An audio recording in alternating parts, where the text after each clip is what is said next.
Hello there, wrestling fans, and welcome to another episode of the internationally known Dudes at Ringside podcast. I'm your host, Joe the Panther the Third, and now from the top of Meadow Mountain, in the middle of the mosh pit, it's a happy heel himself, the Metal Geek. What's going on, Ringside Crew? What's going on, internationally known? What's going on, Joe? How's it going today? How's it going? I'm good, man. Ugh, another fun episode for Women's Wrestling Month, man. Yeah. Oh my God, dude. Oh my God. And we can't wait because this is going to be an amazing episode. So let's give a warm Dudes at Ringside welcome to our guest today. She is the Amazon. Amanda. Uh-huh. Hey, what's going on? How are you?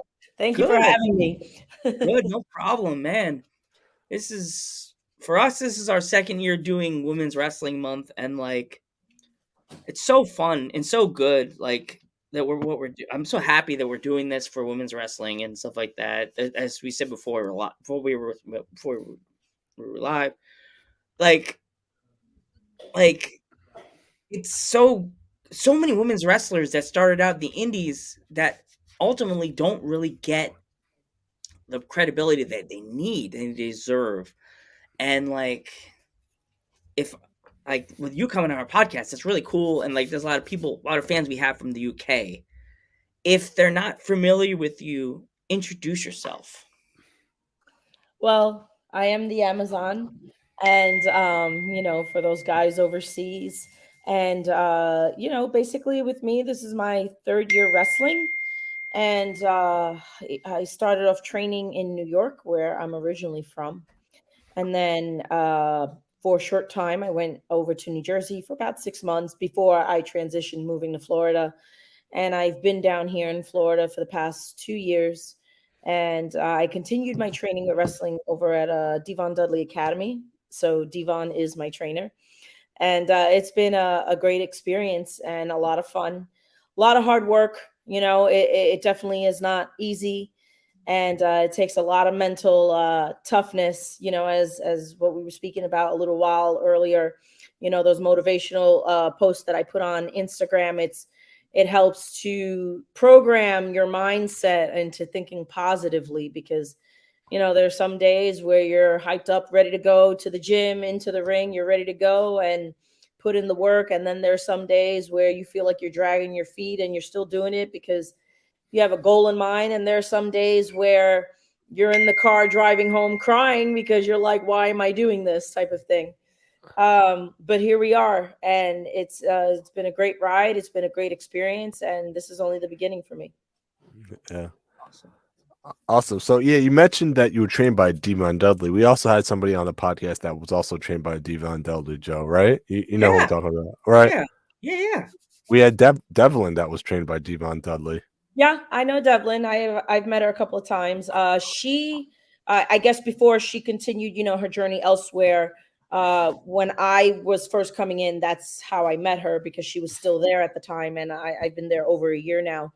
Yeah, she's really good in the ring as well. Good talent. He produces among the best of talent between both men and women. And so it's a learning process. It is tough. It's challenging. It pushes you. It tests your limits in every aspect of the word that you could think of. But it really is a great experience, and it's definitely worth it. So what would you say, like, the best advice Devon gave you when you were training with him?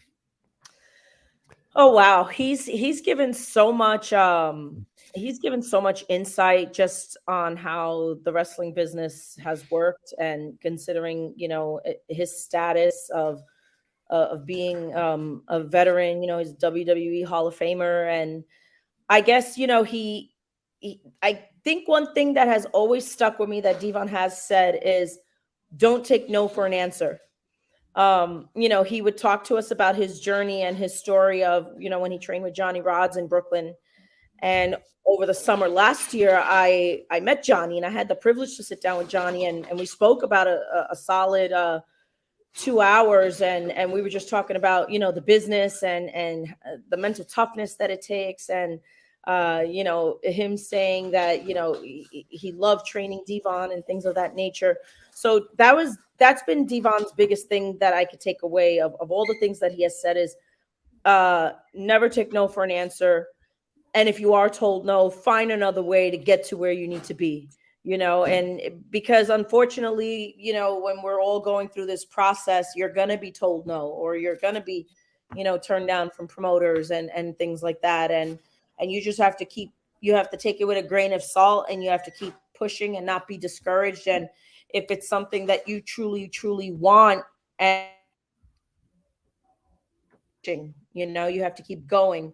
So yeah, I remember, I think that was maybe the first 5 or 6 months that I started training with him. We had that conversation as a whole group, with the students, and he said, keep going. Don't take no for an answer. Do not take no for an answer. If someone tells you no, find another way to get someone to tell you yes eventually, because someone will eventually tell you yes, and all you need is one person to believe in you. It's important that you believe in yourself above anything else, but all you need is one person, because there's eyes everywhere, obviously, right? So you just need one to watch and to catch their attention, and that's all it takes.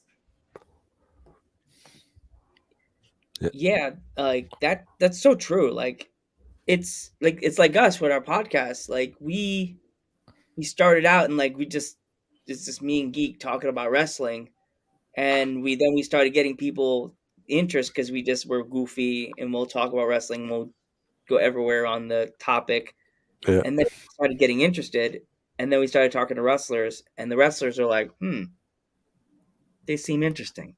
You know yeah, what I mean? And then more Yeah. and more started telling their friends, and then 300 mhm, episodes deep, yeah, 300 episodes later, like, yeah, Yeah, it's I mean, it's like the way, like, you guys reached out to me, and I'm always open to, podcasts and talking to people. I like talking to people about my experience, and every time it's refreshing, every time I get a podcaster, or, a promoter that reaches out to me because they want to speak to me, or they want to communicate with me, or get to know me on a wrestling level, on a professional level. It's always nice when you have eyes on you. It's like you also feel that sense, like, okay, I gotta always do my best no matter what, and be the best that I could possibly be, and things of that nature. So yeah, I mean, podcasts are great. I've had so much fun with podcasts.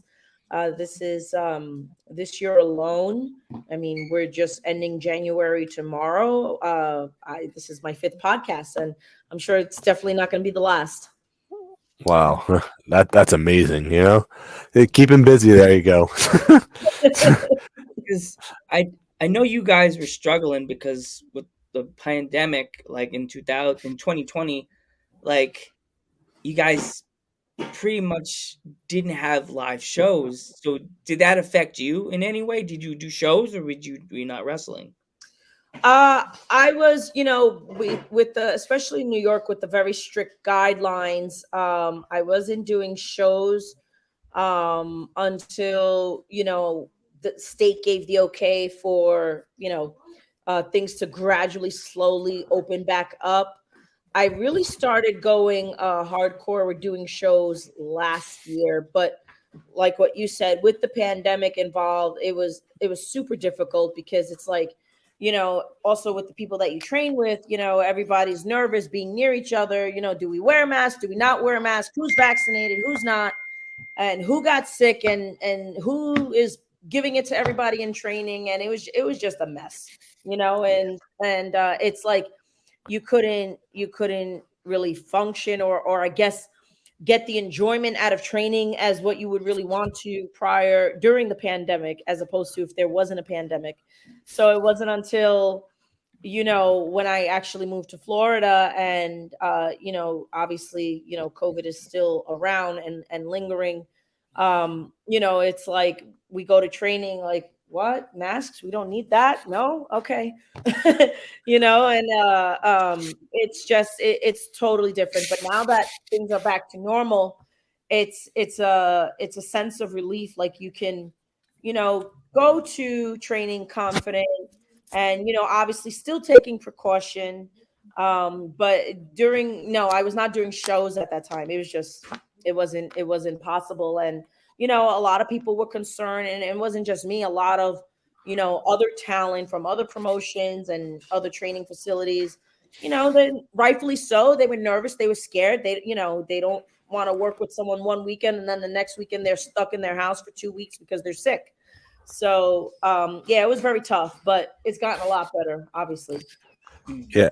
Yeah. Also, not only that, it's like you couldn't even the promoters couldn't even book matches because they were just so worried about this person getting sick and that person getting sick. 'Cause it's like, okay, I'm gonna wrestle this person this week. Oh, this person has COVID. Plans changed, and that must be so frustrating for the promoter because then they have to go back into like the playbook and be like, okay, what are we doing here now? Who we putting here? Who we putting there? Because then they got changed their whole card around. Mm. Right. And Yeah, sometimes it's not always, sometimes it's frustrating. It becomes frustrating for everybody, because here you are, you're booked, you're looking forward to facing your opponent in the ring, and then they get sick. And sometimes it's not even what goes on in the locker room. Everybody in the locker room is considerate of each other, and takes the precautions that they need to take. Sometimes it's just, you have fans in the area, and things like that. So it's like anything can happen, and germs are transmitted through your hands and through the air. So um yes, it's definitely frustrating for the promoter when he gets a call, can't do it, sick, and now they got to scramble the day before a show to try to get someone to cover for, the guy or the girl that is showing up, because you don't want to leave them hanging with nobody to face, and things of that nature. So yeah, it can be a frustrating moment, but it's also, that's why they always say cards subject to change, because anything can happen. Yeah, exactly. Yeah, yeah. totally. So we went a little off topic, but how did you get your start in the wrestling business exactly? Okay, so how I got into wrestling, like I grew up watching the Attitude Era as a kid. So that was, China, you name it, that was my girl. But I loved watching her. And but how I got into it was, I actually wish I started younger, but it is what it is. Life happens, you have kids, and the rest is history. But what essentially happened was, 4 years ago, my mom had gotten sick, and I was trying to find a way to distract myself. I've always been athletic. I've always been an athlete growing up. Did gymnastics and swimming, most of my life until I retired. And to take my mind off of her being sick, and as she was going through treatment, I wanted something to do. So, I started looking up training facilities in the area of where I lived at the time. And I didn't think nothing of it. I thought, it's just something to try. Let's see how this works. And I'll learn something about it, see what it really is like on TV, and things of that nature. And when I started training, I was also into CrossFit. And again, it was all a distraction for me, to take my mind off of things. And I started enjoying it. I started learning different techniques, and things like that. So I started to take it more seriously. I wasn't just seeing it as just oh, something to do when I'm bored. I was treating it as if I would go to work every day, and you're trying to do your best while you're at work. So that's where it became. It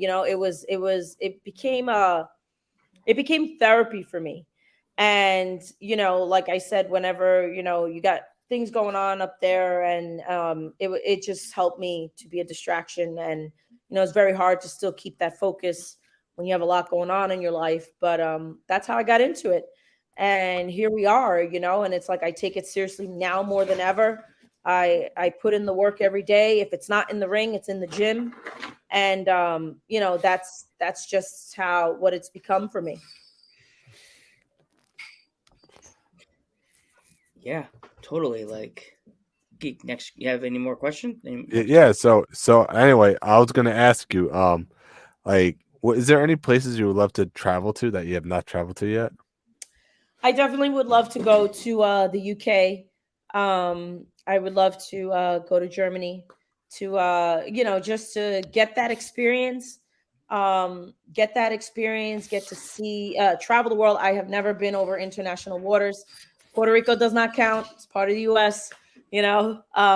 So I have never been overseas, so I would love to definitely try, and we'll see where the wind takes me. It's one step at a time, but it's definitely on my bucket list of things to accomplish. And my goal is to go to Germany to train at WXW for a couple of weeks, and just to see the different atmosphere, working with individuals from around the world, learning new techniques, new styles. Because the thing about this business is that no matter where you train at, where you come from, there's always room for improvement. There's always room to learn and grow.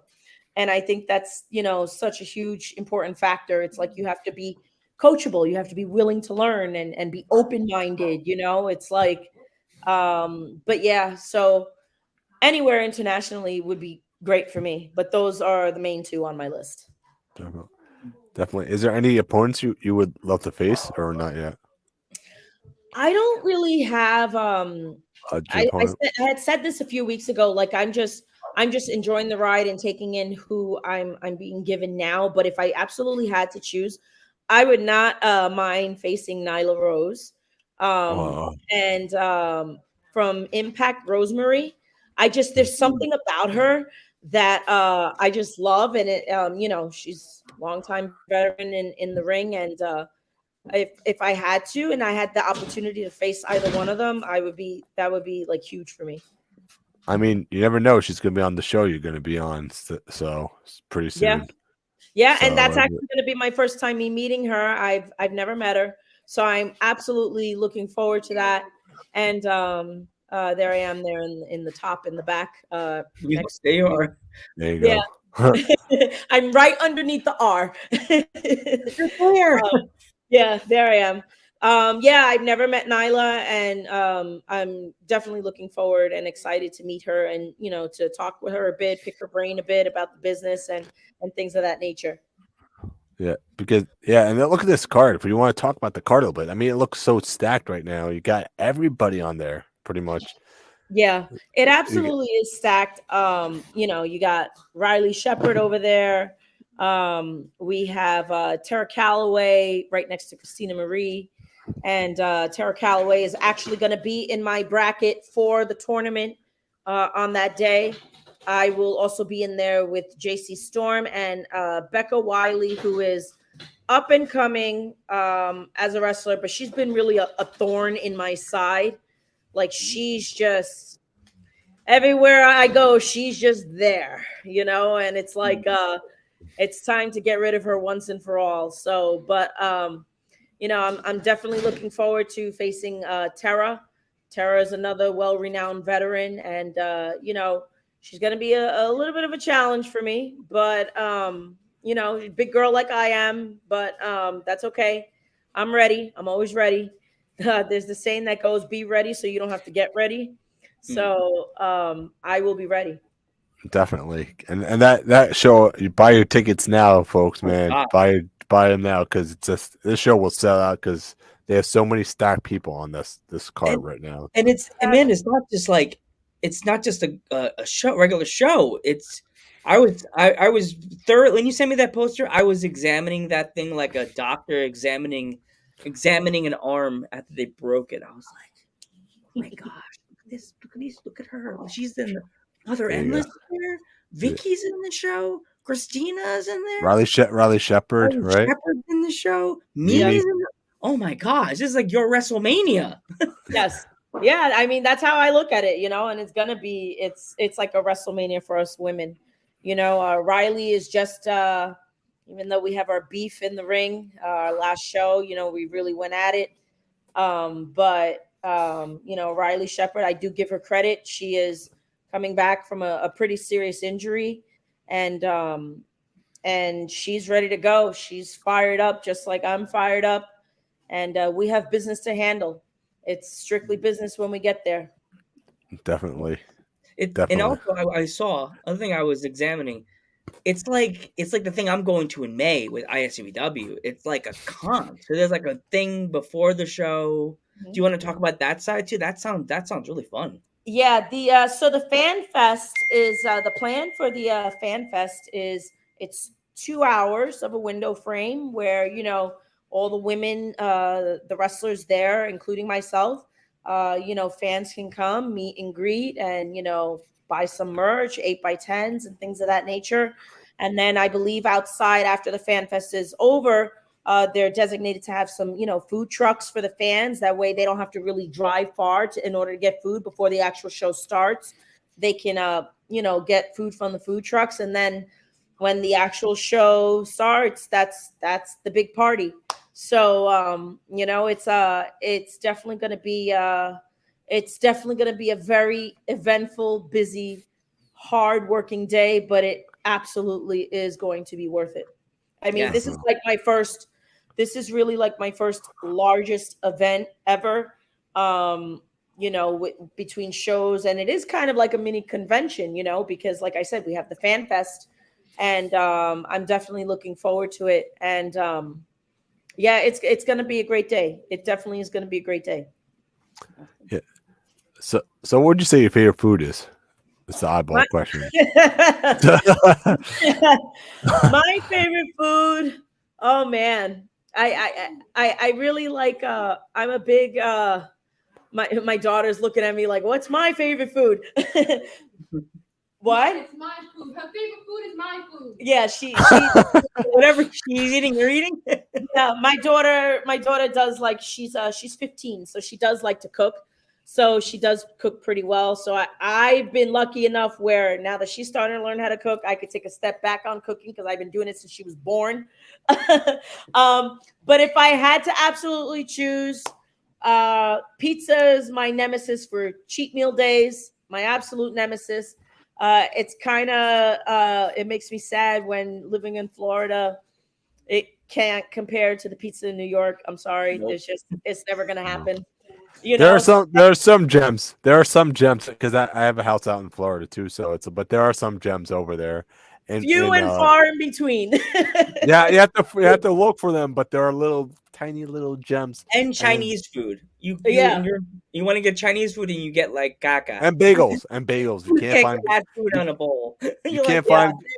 It's like every time somebody recommends a good bagel place in Florida, it's like, oh, they got the water from New York. I'm like, what they do? They shipped it? I'm like, how do you get the water from New York? What do you guys I believe that the water is truly imported because the water down here is terrible. Like it's not like in New York, we have the natural springs, we got the Adirondacks, and New York City alone actually has very, very good tap water where if I wanted water, I could have literally just open up the sink, take water, and there you go. Because it is that good, and you could drink it right from the sink. But down here, you can't do that. No, everything is filtered, bottled, and it's nuts. I don't even drink, to be honest with you. When I go down to Florida, I don't even drink the tap water with my coffee. Yeah, no. I pour a bottle of water down there and say, okay, this is what we're going to use today. And that's okay. I don't want to die today. Yep. That's how we do. When I'm filling up the coffee maker, I take, we have a water cooler in my house. So I'll take it either from the water cooler or I'll grab a bottle and pour it right in. Yeah, the water cooler, definitely. Yeah, it's not coming from the sink. That much I know. I'll be the idiot in the TikTok. They'll be like this. I'll be like, I'm going to have some water. No, in the arms. These are my picture with the wreath around it. We Yeah. lost Joe today. He was such a nice guy. I think Yeah. I don't think anything would happen. I think you'd just get really sick. No, it's a funny joke. She got it. Uh, The picture, the great picture of me right I there. don't think it would kill you, but it just, I don't even think it would get you sick. It's just when you taste it, you're like, like, no. I remember as a kid it's going, that swamp water. It's that swamp water is what it is down in Florida. I remember going to Florida when I was a little boy. We were walking to the beach. Me, my sister, my mom, and my grandfather, and all of a sudden, I'm like, "Mom, who farted? Which one of you farted?" And my mom's like, "No," and sister's like, "You're nasty," and I'm like, "Who farted?" My grandfather's like, "Randy, nobody farted. That's Florida." Yeah. He's like, "That's Florida." Yeah, it has it's like I don't live near the swampy areas or the wetlands, thank God, or any lakes like that, Where the but alligators are. yeah, no. Those I damn I alligators. I stay away. No. But where I do live, it has that nice humidity Florida scent, but when you go in those swamp lands, yeah, it's not Yeah, exactly it the best. smells bad over there. Yeah. Yeah. Because there's a lot of nature preserves over there. You see a lot of alligators and you see a lot of birds over there. Yep. But those swamplands cover your Yep. nose. Yeah. Yeah, they definitely When you go over there. He sends me pictures of alligators. Joe, look who's here, and then I send him a meme of a gif of somebody running. Don't go for it's like don't go for a swim. Don't go for some geek. It's not a good Yeah, idea. there's a rule of thumb that in Florida, wherever there is a body of water, you are likely to find a snake or a gator in it. So don't go in it. Oh, Or, or iguanas. Yeah. Well, iguanas, Or I don't think bother me, but the snakes and the gators, I'm fascinated by gators, but still no. Like I don't know. I And remember snakes are going. just a huge no for me. I remember being in Florida in 2019 to go to Universal, and my sister opened the back door to get the room all ready for us. And she opened the door. I heard my sister let out this loud scream. I thought it was something bad. I thought a bee flew in. She's like, "There were the salamanders in the door." One flew. It flew past her like a bullet, and she was like, "What the hell is that?" And I was like, "Ah!" I had my bag, and I was going, "Ah!" I don't know why I was doing that, but I was like, "Ah!" Joe will be like, it's Florida. That's what it is. It's Yeah. Florida. And we got to Florida, and it was like October. Here in the East Coast in October, it's like 40. It's getting cold. Yeah. It's getting cold. So I went there with a long sleeve shirt on, a pair of jeans. We're walking down the street in Orlando, long story short, and people are looking at us. I'm like sweating, like I was lying. I was like, "Angela, why is it so hot? Why are people staring at us?" Oh my God, we're in Florida in pants, long sleeve shirts, in jeans, in Orlando. Mhm. Like I was sweating bullets. I was like, Yeah, we had a cold snap early December, even as far as a couple of weeks ago, but it's starting to gradually warm up. Like today it was a pleasant 82 degrees. It was really nice. And so we'll see how long that continues for. But yeah, usually Florida is like that. It'll start off cool in the morning, but then 40s, 50s, even, and but by midday, by noon, it's 75, 80. So, and there's no humidity, which makes it even more better. I love the summertime. I love the heat, but it's god awful when the humidity is just in the air, like you're sweltering. And when we where we train at, again, it's all about mindset. There's no AC in there. We are in that heat. It's 110 degrees in there in that warehouse, and it's it at the end of the day, it's mental discipline, and we get through it. We're constantly being hydrated, and we do take our breaks when we need it, but when it's time to go, it's time to go. yeah. I don't think Joe's ever seen a show in a warehouse before, and I told Joe stories. He It just gets did like 2 of them on Long Island, and he said there's I no law. not only that, I've been to a show in a warehouse in Florida too. A Oh, warehouse. jeez. Yeah, so it gets Have you pretty hot in those Are you familiar warehouses. with, CCW in Florida? Yes, yeah, CCW. That's the one. That's where I saw the show. I have heard of them. I know they're located out in Jacksonville, right? I No, believe I think South Florida. I think. South. Okay, I would have to. I have heard of them. I have never wrestled for them. I've had quite a few people telling me you should reach out to them, and I'm like, oh, should I? Well, there's um, also Magic City. That one's in Miami. That was in yeah. Miami.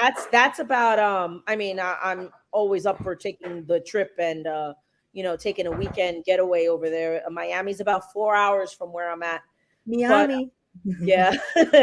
I have heard of them though. And I was actually I was snooping around just reaching out to other promoters today, in the Northeast and trying to network down here as well, just to put myself out there more because it's part of the business. And like I said, during the process, you're going to get some yeses and then you're going to get some nos and even or thanks for sharing, but we'll be in touch and you don't hear back. But the key is to not get discouraged and to be persistent and to keep going. Yeah. And CCW I think has another promotion now. I think they're partnering up with this promotion called Boca Raton Championship Wrestling. I don't know if you're familiar Oh, with. be something W. I have heard of them. I have heard of Boca Raton. Yeah. I don't know how new they are, but I have heard of the name, just very vaguely. Yeah. You have to say it like she said it. Never say it normal way again.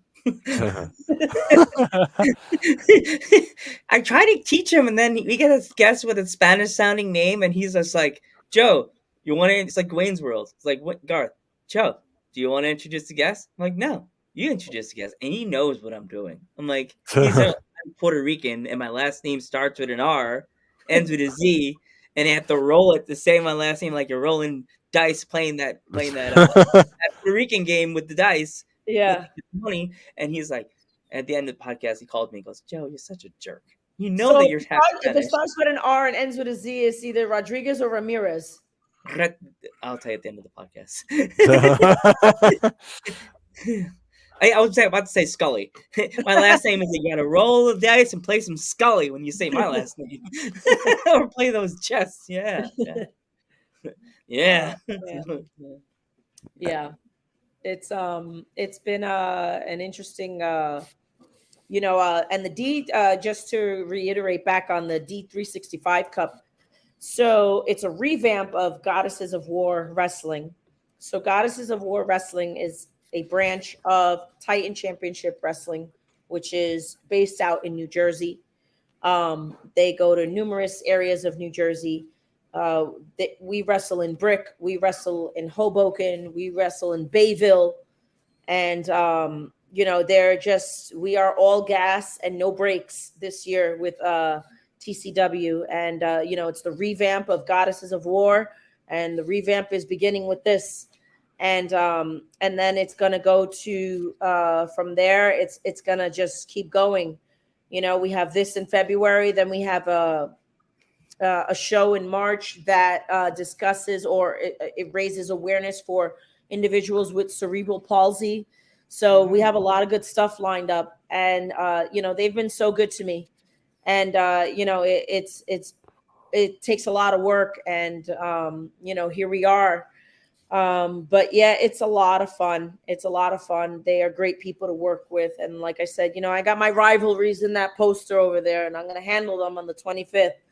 But the locker room is very loving. Everybody for the most part gets along. Everybody's respectful of each other. Everybody looks out for each other, and we need more places like that has that type of environment, because nobody wants to work in a crappy environment where everything's uncomfortable and this and that. And yeah, you can keep it professional and keep your distance if you don't really get along with someone, but it's there's nothing better than going to work knowing that you don't have to worry about drama. You don't have to, apart from the beef of what I have, in the ring with my opponents, I'm there to work, at the end of the day. So that's what I look forward to every time I head up there with them.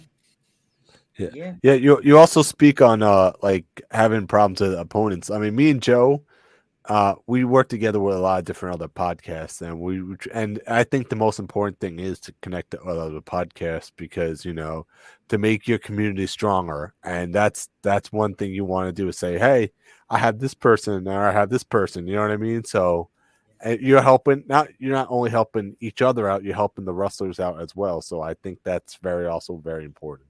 Yeah, Like for myself and Metal Geek, we put all our heart and soul into this. We're Geek and I are people with disabilities, and it's some things are harder than others.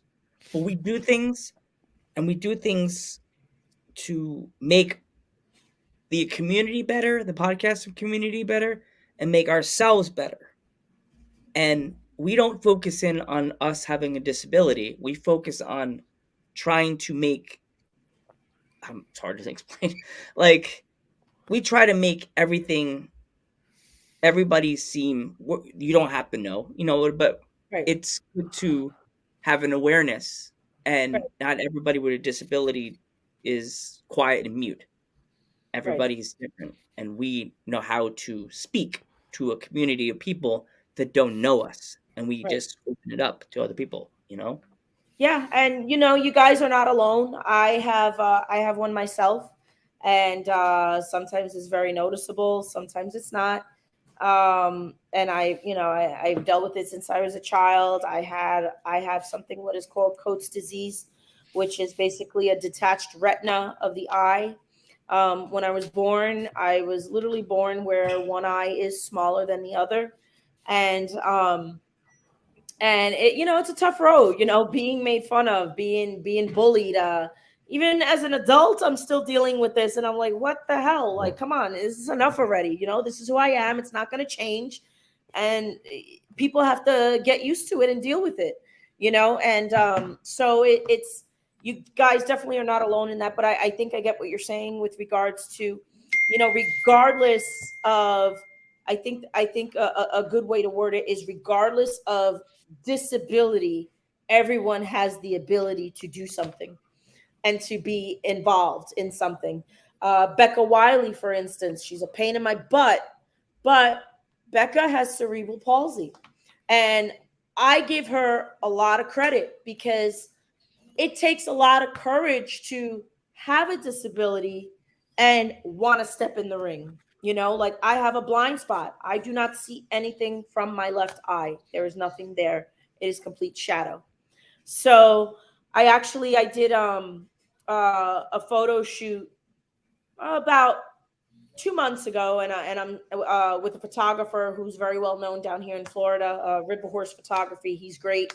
Alan is excellent, a pro to the T, and I'm scheduled to see him in a couple of weeks to do another shoot actually before I head up for the D365 Cup. And I was talking to him because when he was showing me and this is something that I still sort of struggle with from time to time, and I could put all the makeup on and do all this and whatever, and it's still there. And I told him, I said, is there anything that we could do about this to adjust? My head has to be turned a certain way for pictures, and he helped me out with all of that. And what really got me in a positive way was he was like, I'm not going to edit the way that you want. And the reason why I'm not is because this is you. This is who you are. He's like, I could do what you want because you're paying me, but this is you. You want people to know that this is who you are. So that was really touching for me to hear that from him, and understand that this is what I have. This is how it is. It's not going away. Even with all the technology in the world, it's stable for right now, and as long as I continue to take care of my health, it will maintain stable without getting worse or lessen. I have dealt with radiation. I had 13 surgeries to try to make adjustments and to fix what needed to be fixed. Um, and this is what it is. And I live a normal life. I work, I drive, I do everything. Um, And so for people, especially with people that have disabilities, whether it's cognitive, whether it's physical, um, mental, internal, whatever it may be, everyone has the ability to be successful at something and has the right to be passionate about something that they truly enjoy. Yeah. Yep. Yeah. Totally. I'm sorry for rambling on for so long. No, it's okay. It's okay. And we always like to say we love stories and we love people Yeah. talking about topics, and it Yeah. sometimes, it takes a while. Yeah. Yeah. Yeah, it's been that's how it is. It also spreads positivity to those that are fans, lots of fans that may have disabilities, and it sets the example for them that you can do whatever your heart desires to do, and you can be good at it. It takes work, but you can actually be good at it. Definitely. So, do you have any upcoming shows? I mean, we talked about the D35 Cup, so We have, so for right now, no, apart from March, I'm scheduled to head out to Tennessee to do a show there, but nothing yet for uh April or May. Not as of yet. And I'm just, I'm okay with it. I mean, I'm not complaining either because, I have had a show every single month since last year consistently. Wow. Yeah. So, I'm not complaining, it's there are some people that, get booked on a show maybe every other month. There are some people that get booked on a show consistently every month. There are people that get booked on shows every week. And either way, it's okay. So it's like, as long as I'm getting that recognition, I am not complaining. I'm having fun with it. I'm enjoying it. So for right now, those are the main two. Nothing yet for April or May, but I'm sure something is going to come along between now and then. definitely, yeah, definitely. Yeah. We- is there any social medias that you have, or I do have social media. I have Facebook, Twitter, and Instagram. I am not a huge Twitter user. I do Me have too. it. My account is active. It's just I pop in once in a while, to share posts from, matches, or if I see peers that had a good show and things like that, just to support. I am mostly on Facebook and Instagram. So Instagram is my Instagram tag is _ Amazon 413, and you'll see my name. It'll say the Amazon, and that's me there. And on Facebook, people can follow me. I have more than 10,000 followers on Facebook. So wow? it's my actual name, Amanda Fuentes. I'm always on between Instagram and Facebook. I flip flop between the two. And I mainly use those two platforms. Yeah, we want to thank you so much for coming on the podcast, though.